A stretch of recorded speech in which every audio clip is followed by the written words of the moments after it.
Hello students, good morning. Online क्लासों में आपका स्वागत है। अपने पास में बीए बीएससी पार्ट अपने पास सेकंड में जो अपने पास में ज्योग्राफी का जो फर्स्ट पेपर चल रहा था रिसोर्स ज्योग्राफी, उसमें अपन आज नए टॉपिक के साथ शुरुआत करते हैं। वो अपने पास में मैग्नीज, यानी कि मैग्नीज जो धातु है उसको लोहे पूरक धातु के रूप में जाना जाता है। यानी लोहे पूरक यानी कि जो लोहे से विभिन्न प्रकार के जो भी अपने पास में जो उत्पाद तैयार होते हैं उनको तैयार करने में मैग्नीज धातु का इस्तेमाल किया जाता है। इस वजह से जो मैग्नीज को लोहे पूरक धातु के नाम से जाना जाता है। मैग्नीज जो अपने पास में जो धातु हैं वो उसके जो अपने पास में जो अयस्क हैं उन अयस्क कौन से अयस्क से अपन को मैग्नीज धातु प्राप्त होती हैं, उनमें अपने पास में है पायरोल्यूसाइट MnO2 और दूसरा अपने पास में है वो है सिलीमिलेन।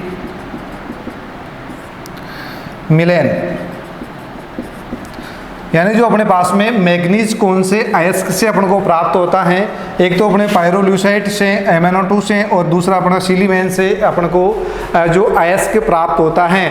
पहले अपन ने खनिज संसाधन पढ़ा था, तब भी अपन ने अयस्क के बारे में चर्चा की थी कि अयस्क किसे कहते हैं। यानी कि धातु का जो अशुद्ध रूप होता है या अपन कह सकते हैं कि धरातल से निकाला गया ऐसा खनिज जिसमें जो अपने पास में धातु का अंश पाया जाता है, धातु की मात्रा अशुद्ध रूप में पाई जाती है, उसके साथ में अन्य जो पदार्थ मिले हुए होते हैं उस रूप को, उस कंडीशन में उस धातु के जो अपने पास में खनिज हैं उसको अपन क्या कहते हैं, अयस्क अपन कहते हैं। तो अपने पास में मैग्नीज के लिए अपने पास में कौन कौन से हैं अयस्क हैं, पायरोल्यूसाइट हैं और सिलीमेन से अपन को अपने पास में मैग्नीज अपन को प्राप्त होता है। इस मैग्नीज का जो निर्माण जो मुख्य रूप से उपयोग होता है वो इस्पात बनाने में होता है। यानी मैग्नीज का मुख्य रूप से उपयोग किस में किया जाता है, इस्पात बनाने में किया जाता है। इस्पात इससे कैसे तैयार किया जाता है, इस्पात लोहे से तैयार होता है। जैसे अपन ने लोहे के प्रकार पढ़े थे और उनसे अपन जैसे उनको जो भी हैं चूना पत्थर हैं, कोक हैं, उनके साथ में मिलाकर लोहे को पहले जो लोहा का जो अयस्क होता है उसको पहले पिघलाया जाता है, गर्म किया जाता है। और जैसे अपन ने पढ़ा था कि लोहे का जो गर्म करने का जो गलनांक बिंदु है वो लगभग जो कितने टेम्परेचर पर गर्म होता है, लगभग 1500 डिग्री सेल्सियस जो टेम्परेचर पर ये गर्म होता है। यानी लगभग 1600 डिग्री सेल्सियस टेम्परेचर की इसमें अपन को आवश्यकता होती है।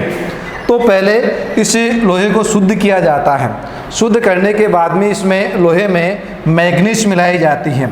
जो अपने पास में लोहे का अपने पास में क्या आ गया, शुद्ध रूप आ गया और उसमें अपन ने क्या मिला दिया, मैग्नीज मिलाकर मैग्नीज से अपने को क्या तैयार हो गया, इस्पात, लोहे इस्पात तैयार होता है जो मजबूत होता है, लचीला होता है, जिसमें जंग नहीं लगता है।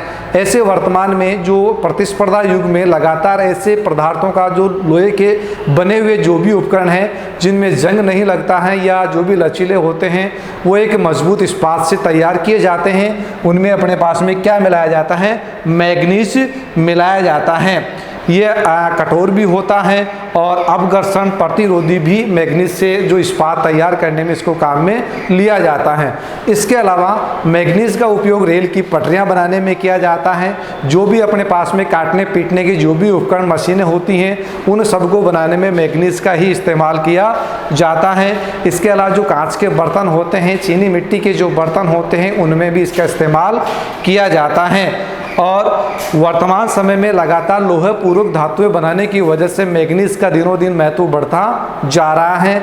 और मैग्नीज की अपन जो बात करते हैं कि जो वर्तमान समय में जो लोहे पूरक जो धातुओं की डिमांड यानी मांग लगातार जो बढ़ती जा रही है उनको पूर्ति करने के लिए मैग्नीज जो धातु हैं उसका लगातार जो है उपयोग बढ़ता जा रहा है। अगर अपन बात कर लेते हैं जो मैग्नीज हैं, उस मैग्नीज का जो विश्व उत्पादन की अगर अपन बात करते हैं तो विश्व में जो मैग्नीज का जो है वो उत्पादन 1980 के बाद में, यानी 1980 से पहले की अगर अपन बात कर लें तो मैग्नीज का उत्पादन बहुत कम होता था या इसका उपयोग कम होने की वजह से इसका उत्पादन कम किया जाता था। लेकिन 1980 के बाद में इसके उत्पादन में तीव्र गति से इसका उत्पादन हुआ और पहले जो सबसे अधिक उत्पादन होता था वो सोवियत संघ में होता था। लेकिन जो सोवियत संघ में सबसे अधिक उत्पादन करके प्रमुख स्थान रखता था, लेकिन सोवियत संघ का विघटन हो गया।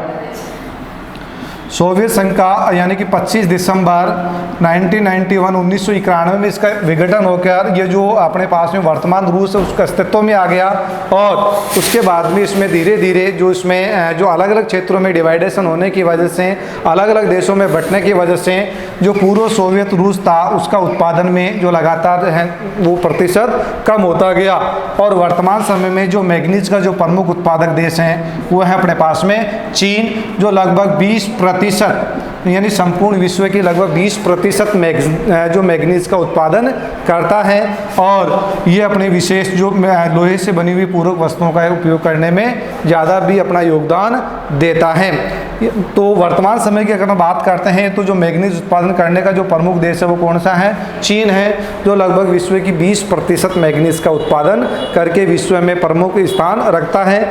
इसमें जो प्रमुख उत्पादक जो क्षेत्र हैं उसके बाद में जिंग और जो हुई जो नदी क्षेत्र हैं, चीन में जिंग और जो हुई नदी क्षेत्र है उन क्षेत्र में मुख्य रूप से इन दोनों नदियों के दोआब क्षेत्र में, यानी कि जिंग और हुई नदियों के दोआब क्षेत्र में मैग्नीज का प्रचुर मात्रा में उत्पादन किया जाता है। अपने पास में शब्द आ गया दोआब क्षेत्र कौन सा होता है, या दोआब जो क्षेत्र अपन को कौन से भाग को कहें, तो दो नदियों के बीच का भाग, जैसे ये अपने पास में जिंग नदी है और ये हुई नदी है, तो इन दोनों के जो ये बीच वाला जो भाग है ये इन दोनों नदियों का दोआब क्षेत्र कहलाएगा। तो दो नदियों के जो बीच का जो भाग होता है उसको दोआब क्षेत्र के नाम से उसको जाना जाता है। तो चीन में जिंग और हुई नदियों के दोआब क्षेत्र में मैग्नीज का उत्पादन किया जाता है। इसके अलावा यांगत्से कियांग और सिकियांग नदियों के जो अपने पास में तारिम बेसिन वाला जो क्षेत्र है, और साथ में जो अपने पास में लोएस का जो पठारी क्षेत्र है वहाँ पर मैग्नीज का जो प्रमुख रूप से उत्पादन किया जाता है। अपने पास में शब्द आ रहा है लोएस। लोइस जो अपने पास में जो पठारी क्षेत्र हैं या लोइस जो क्षेत्र हैं ये कृषि के लिए भी प्रमुख फेमस या प्रसिद्ध क्षेत्र होता है। लोइस का जो मैदान किसे कहते हैं, इसमें जो मिट्टी के जो बारीक जो कणों से बना हुआ जो निर्मित मैदान है उसको अपन क्या बोलते हैं? लोइस का मैदान कहते हैं, जिसमें सुदूर क्षेत्रों में बहुत बारीक मात्रा में एक मिट्टी उड़कर आती है, उसकी परतें उसमें नहीं पाई जाती हैं। ऐसे क्षेत्र को अपन लोइस क्षेत्र के नाम से उसको जाना जाता है। तो इस लोइस क्षेत्र में और यांगत्से कियांग और सिकियांग नदी क्षेत्र में और जिंग और हुई नदी क्षेत्र में मैग्नीज का उत्पादन चीन में प्रचुर मात्रा में किया जाता है। अन्य उत्पादक देशों के बारे में नेक्स्ट वीडियो में अपन अध्ययन करेंगे। धन्यवाद।